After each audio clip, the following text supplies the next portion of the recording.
Hello, everyone. This is Michael, and we're getting ready to listen to another episode of the podcast called To Serve. But before we do, I just wanted to give a brief intro in which I really am going to take care of just a little bit of business before we get into the podcast itself. And the first thing I want to take care of is on the last episode, I posed the question, what does your family like to do during Halloween? Do you have any specific traditions? Do you go trick-or-treating and dress up? Do you go to fall festival or what? But anyway, I got an answer here from Noah from New Braunfels, and he said, our family doesn't usually dress up or have any specific traditions, but we have gone to our church's chili supper, and that is always fun. We don't usually trick-or-treat. We're just weird like that.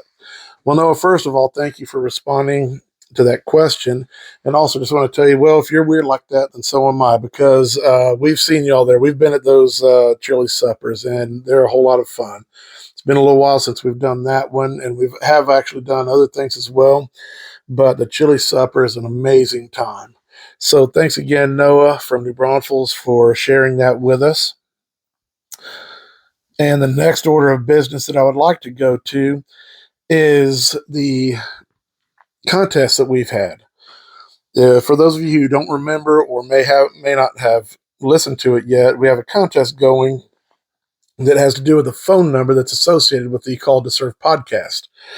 That number is 762-250-6308. And the question was, what is significant about those numbers? There's only one answer, and it's what was significant to me whenever I picked that particular phone number out. I will give you a hint because we haven't gotten any correct responses yet. So I do want to give it a hint. That way we can get some people in here who can make it a little bit easier and get a winner on this. The hint is it has nothing to do with any correlations to letters whatsoever. So if you're thinking about where they lie on a phone, on a phone pad when you're dialing, how the letters correlate to numbers, it's not that. It's also not how the numbers correlate to the letters of the alphabet and their position in the alphabet, and nothing like that. So just don't even think about letters. It's all about the numbers, and the numbers in the order that they're in as I've told them to you. Now, you might break them up, separate them a little bit, but they'll be in the same order that they're in. And that number, again, is 762-250-6308.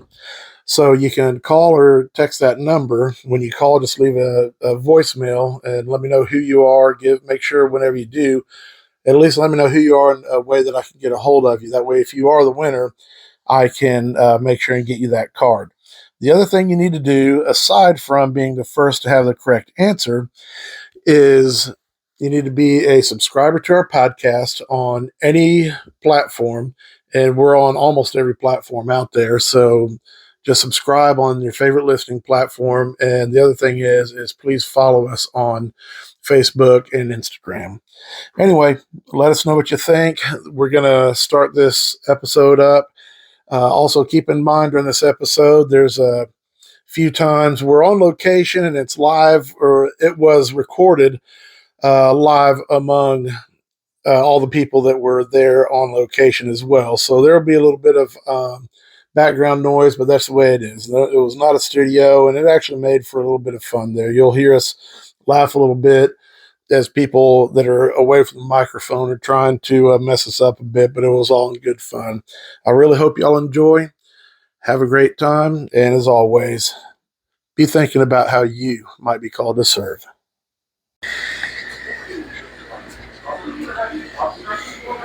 Okay. Well, we're just going to go and get on with it. Thank you, everybody, for joining in. My name is Michael Skelton. This is my podcast called To Serve. For those of you who have been listening before, thank you. This one's a special podcast. We're on location near Rock Springs, Texas. For those of you who don't know,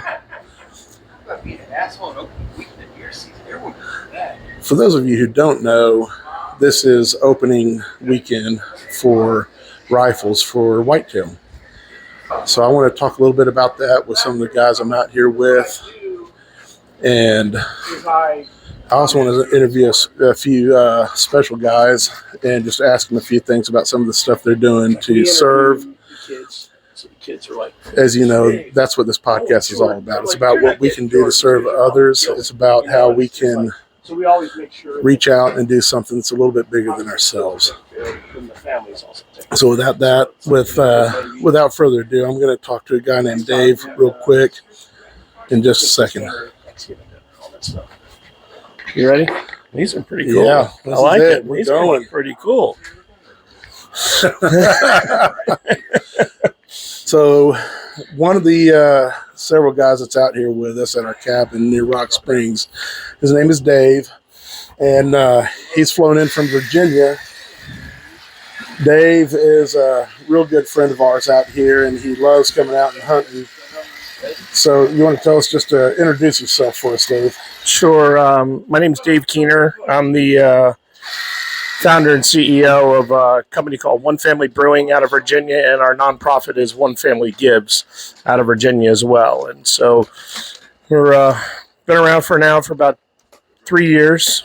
Been brewing. Predominantly all of our beers are up in Virginia, and of all crazy places, Connecticut. But we got a great partner in Connecticut, so it works. And then our nonprofit we started 2 years ago, and the name of it's One Family Gives. My whole thing is to be able to give to families and individuals in need. Yeah. And I really believe need is defined differently by everybody. You know, your neighbor might need their grass cut, or you have somebody that's going through a challenge with sickness and the family needs assistance. And so we just really sort of step up to the plate, and the task at hand we try to execute and make sure that we try to give them a little bit of normalcy. Okay. That is awesome, Dave. I guess we met, was it 2 years ago? Yeah. 2021. The first time you came out here. Yeah, absolutely. And ever since then, I heard a little bit about you ahead of time. So I was kind of premeditated hearing about all the stuff that you do for charitable, the stuff that you do for service, but I didn't realize until I actually started talking to you about how widespread some of the stuff that you do goes. Sure. So you're talking about giving to people who need. You also, I know about the Gold Star Memorial Foundation, which you're a big part of. Yeah, we've done it. Yeah, so the Woody Williams Foundation, Woody passed away last year, but Woody was the oldest and the last living Medal of Honor recipient from World War II from Iwo Jima. That's amazing. And Woody, I had the pleasure of meeting Woody back in, I believe it was 2010 at the Medal of Honor Association in Knoxville, Tennessee. And I listened to him speak about his goals to be able to honor these families that have given the ultimate sacrifice for our country. And so Woody started the foundation at the ripe age, I believe, of 89 years old to build these memorials. Yeah. And, but his main thing was, if someone's family has given the ultimate sacrifice, these families need to be honored all the time. Yeah. And so he started the foundation to build these memorials. They're beautiful, 15,000 pounds of custom granite. Average memorial is about $70,000. I've been very fortunate that we've been able to build 3 in the last 3 years in the state of Virginia. Awesome. And we built, the 65th in the United States is on my farm in Northern Virginia. 124th we introduced on May 28th this year in Chesapeake, Virginia. Mm-hmm.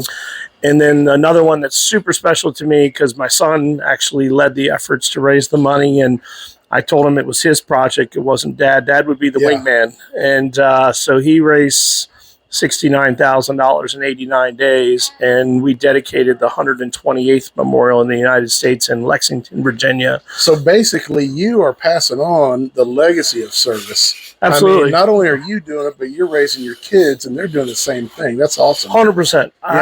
My biggest thing that my kids were introduced to service, back right after 9/11, we used to do a lot of volunteer work at Walter Reed Hospital, which is at Bethesda Naval now. Yeah. And my kids were 8 and 10 years old. Uh-huh. And my wife, honestly, was a little concerned that I was bringing my children there. Yeah. And I said, it's our job as parents Yeah. to teach them what service and sacrifice is all about. Yeah. And, my kids met guys that were double, triple, quadruple amputees. Yeah.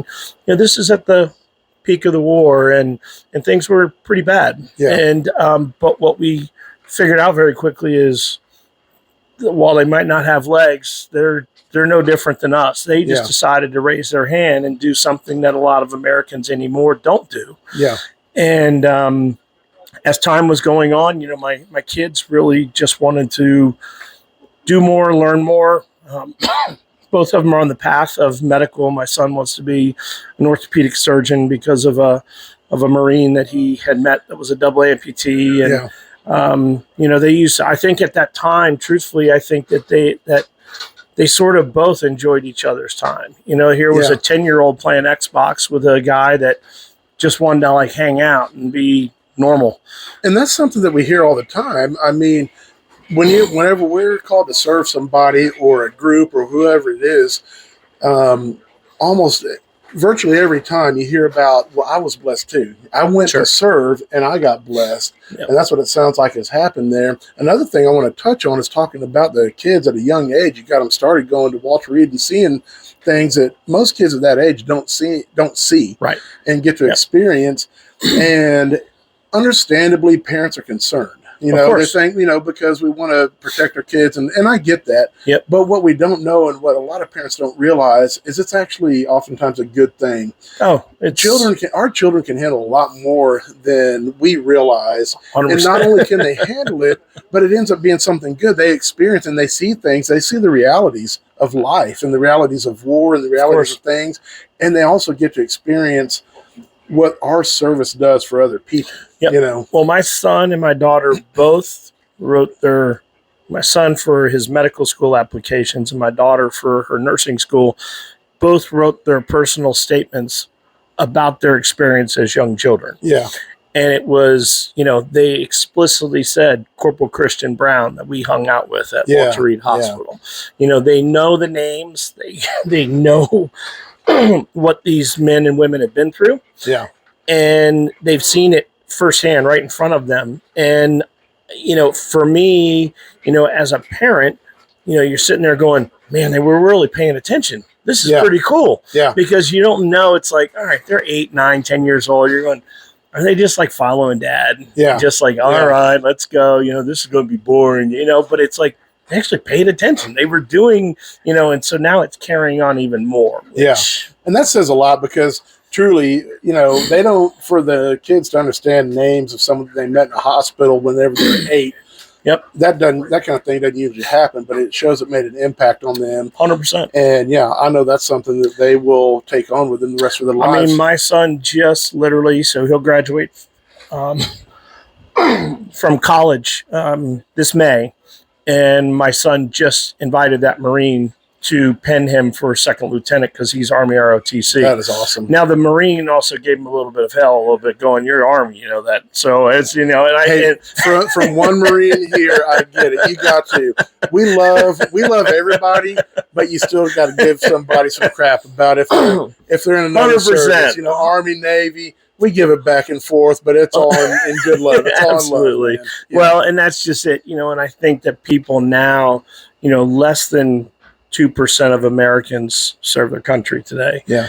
And I think there's a mutual respect and admiration amongst all the branches. And I think, they can all have a little fun going, oh, so you're in the Air Force, huh? You mean the Chair Force? And it's like everybody, it's like the first time Christian met my father-in-law, my father-in-law, Vietnam veteran, Army, and, Christian looks at my father-in-law and it's like, so they wouldn't let you in the Marine Corps, would they?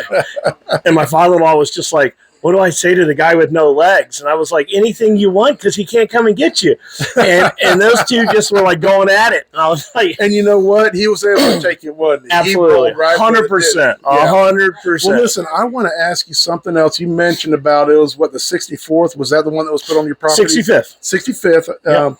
So tell us some about, I really wanted to ask you, by the way, everybody that's listening, Dave and I have spent quite a few hours in some blinds together. So we got to talk about stuff, but I've heard before, and then this year again, got to speak with you about it. Tell us about the Freedom Celebration that you do on your property. Yeah, and this is another huge service. Yeah, so it started. It was really, there was a couple of things behind it. When I did it,